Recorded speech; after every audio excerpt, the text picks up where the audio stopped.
देशप्रति गद्दार तपाईँ हो, देशप्रति गद्दार हो कि जसले देशको विकास दिन दिने। 20 वर्षमा देशलाई गरिब बनाइदियो, युवाहरूलाई बाहिर पठाइदियो, युवाहरूलाई विदेश पठाइदिने, देशलाई भ्रष्टाचारमा डुबाइदिने र देशको गद्दार हामी हुने।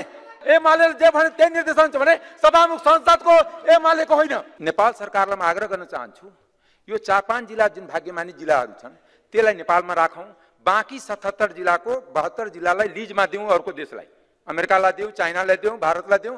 अब त्यसै कारण जब बजेटै जाँदैन भने त्यो जिल्ला नेपालमा किन राख्ने, खाली ट्याक्स लिनलाई राख्ने? आपत्ति जनाए यो त देश गाली दिने भएन, होइन लिजमा दिउँ भनेको छु। जब तपाईँ त्यहाँ बजेट राख्नु त तपाईँ किन त्यो यो अभिव्यक्ति राष्ट्रघाती अभिव्यक्ति हो, यो देशद्रोही अभिव्यक्ति हो। गम्भीरताका साथ प्रधानमन्त्रीले मन्त्रीलाई आफ्नो जिल्लामा लाग्छ भने यो कारबाहीको विषय हो, सरलाईमा बजेट किन सामान्य सभापति महोदय, यो नियमापत्तिको मात्र विषय होइन, यो कारबाहीको विषय हो। मैले समय दिएको छैन। मैले मान्य